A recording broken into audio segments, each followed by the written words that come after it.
Looking back, I was never 100% sold on the Killzone franchise. Sure, it was a solid FPS experience, but it just never grabbed me the same way that others in the genre did. So when in 2015 I learned that the team behind those games were developing a brand new open world game, I brushed it off. And then I learned more. Leading up to Horizon Zero Dawn's release, my anticipation was through the roof. The idea of fighting giant animalistic machines with bows and spears was everything I never knew I needed. And then when I finally got my hands on the game, I discovered that it not only lived up to the hype I'd placed on it, but it also provided one of the most compelling video game narratives I'd ever experienced. The world of Horizon was incredible, and so when my time with Aloy came to an end, there was only one thought going through my mind. God, I hope we get more of this in the future. Well now, 5 years later, we have.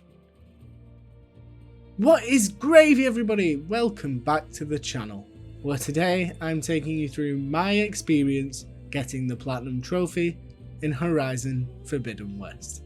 As with my impressions video, there will be no story spoilers here, but there will be footage from across the entire map. So if that's something you'd rather avoid, then by all means minimize this video and just listen to my soothing voice like an audiobook. Now that's out of the way, let's get to it.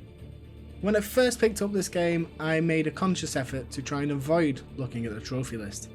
I'd already heard through the grapevine that it didn't require 100%, and so I wanted my initial thoughts to be purely based on the game, with no outside distractions.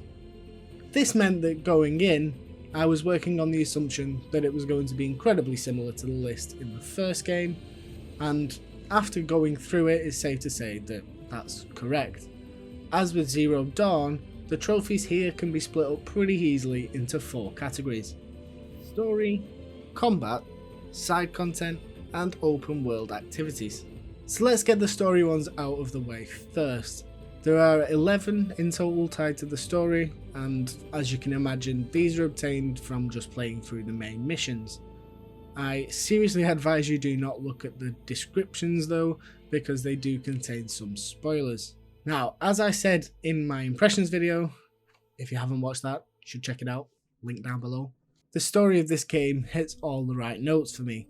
It continues the events of the first game incredibly well, but it also takes some severe left turns that I not only didn't see coming, but absolutely loved. This is something that you should experience for yourselves, however, so that's all I'm going to say. One thing I can talk about is how good all of the side content is in this game. I know a lot of people have been talking about this, but it's just something that you're just not expecting in a massive open world game like this. All of the side content that I experienced in my playthrough was engaging. There's a fetch quest at the beginning, which normally is just like the lowest of the low in terms of side content, but the character that it revolves around is not only entertaining but sympathetic. You actually feel for this character, and that is indicative of the rest of the game. So when it comes to getting the trophies for doing these side missions, you don't feel like you're getting a lesser experience. In fact, 4 of the quests are directly linked to your main companions and their own personal goals within the world. Whether that's helping them acquire knowledge to benefit their tribe, or assisting them in regaining some of their former strength. Side note, all of the characters in this game are really good, but Katalo's the best. I love him. He just is. Also, one last thing to note in terms of side quests is that one of them is tied to one of the open world activities, in that you have to do all of the rebel camps, not the outposts mind you, just the camps, in order to both unlock and then finish Erin's side quest. We'll speak more about the open world soon, but I just wanted to mention that here. The other 3 trophies are for the broader side content, including resolving a power struggle within one of the tribes, dealing with all of the issues plaguing the opening area of the game, and finishing 2 side quests that require a particular tool that you only get late game. It might not be a spoiler, but I'm not risking it. As you can probably tell, I loved doing the side content in this game, not only for the platinum, but in general. However, I have to admit, I did find it a little strange to include a side quest for only one of the tribes. Each of them has compelling characters and quests to go along with them, and so only having one appear in the trophy list seemed odd. But that's just me. Once all these trophies are done, it's time for us to step out into the vast open plain that is the Forbidden West. Okay, so over the course of your time playing through the story, chances are you'll unlock a fair few of these anyway, unless you are literally ignoring the open world. There are of course progression based trophies for reaching the max level and for maxing out one of the skill trees. It's recommended that you focus on the warrior tree to start, as these skills are required for one of the open world activities, but it really doesn't matter which one. I went with hunter to start with because that's just my preferred playstyle. Again, unless you are mainlining the story and ignoring all the side content, these two trophies should come pretty easily to you. On top of upgrading Aloy, there are also trophies for upgrading a weapon, an outfit, and each type of pouch, fully upgrading one of the Valor Surges, which are essentially Aloy's ultimate moves, and unlocking abilities for different weapon types. These will require you to invest in multiple skill trees, but again, should be pretty easy. Now the real chunk of the list comes from the combat and activity trophies. For the most part, this is straightforward, as unlike Zero Dawn, you don't need to 100% everything. I still remember going back to finish the platinum in that game and having to traipse across the entire map looking for metal flowers almost made me quit. This doesn't happen in the sequel though, as things have been simplified quite a bit. You no longer need to collect all of the collectibles. In fact, for the most part you only need one of each, and this extends into the open world activities as well. The arena, for example, is a really great way to test out your skills in combat, but for the trophy list you only need to complete one set of challenges there. Hunting grounds also make their return in this game, but you are no longer required to get the best possible time in each one. And this is a running theme with the trophies in general. While a lot of them are similar to the ones in the previous title, the requirements for each one have been lessened in order to become more accessible. There are, however, still one or two that require that 100%. As I previously mentioned, you need to finish all of the rebel camps in order to complete Erin's side quest.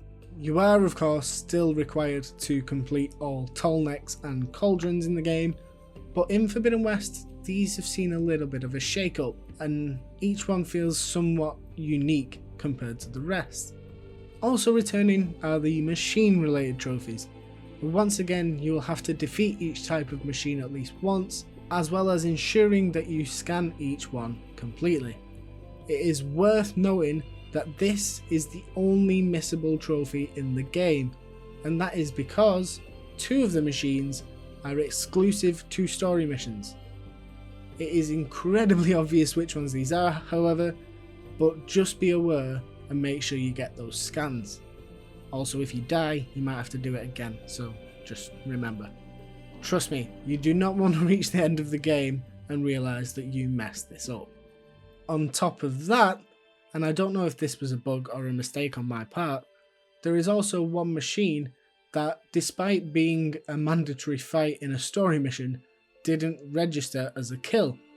Fortunately, this particular machine is also available as an arena battle, so I was able to rectify the problem, even though I still don't understand what went wrong. This leads me nicely, if I can say that, into the only negative part of my experience: bugs.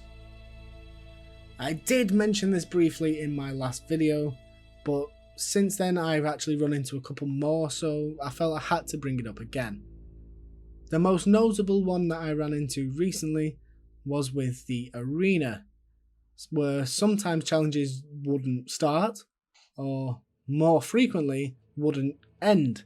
The timer would just keep going perpetually, even though all the machines were dead. The only way I found to fix this was to quit and start again. However, after some quick googling, I did find a post related to this issue that seemed to suggest it was to do with some of the Nora legacy gear, and removing that gear from my inventory seemingly fixed the issue straight away. I don't know how that works, but it does. There was also a decent amount of pop-in once I reached a certain part of the story, but this was so close to the end of my time with the game that I really can't say it dulled the experience at all. On the flip side, the texture issue I mentioned in my impressions video does appear to have been patched. In fact, I booted up the game to check my playtime recently and there was another patch downloading already. So while there are issues now, I'm pretty confident that Guerrilla are going to be working on these and they will be dealt with fairly soon. All that aside, after spending over 70 hours climbing, riding and fighting my way across the Forbidden West, I can safely say that this has been one of the most enjoyable Platinum experiences I've ever had. At no point did the trophies get in the way of my enjoyment, even at the end despite my obvious panic on Twitter. Instead, they took all that made the experience in Zero Dawn great and magnified it, while simultaneously removing anything that made getting that platinum tedious. The freedom of not having to obtain every collectible in a game is always welcome, and even when they did require you to do all of something, they worked really hard to ensure that that stays fresh every time.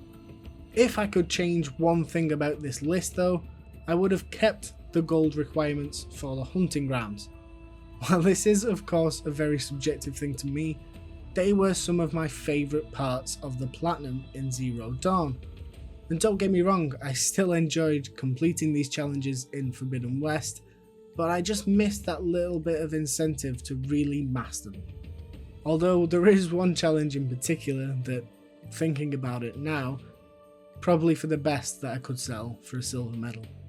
So while I would have enjoyed that extra little bit of challenge, I cannot sit here and fault this game in any significant way. It brought back all those feelings I had 5 years ago when I first embarked on my journey with Aloy, and with a trophy list that has been refined like this one has, it would be a crime for me not to recommend it to you.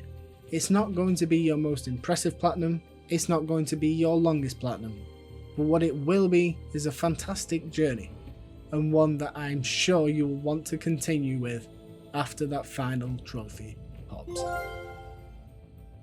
And there you have it folks, my platinum experience in Horizon Forbidden West. I will admit to you now that cramming all of that gaming into a single week was an experience in itself, but it also gave me valuable insight into what it's like to cover brand new releases, which when you're doing this in your spare time like me, it's pretty good to have. Anyway, let me know down below in the comments if you've managed to snag this platinum for yourselves. As always, if you enjoyed this video, please do leave a like, it does help me out a ton, and subscribe to stay up to date with everything here on the channel, and I shall catch you all next time.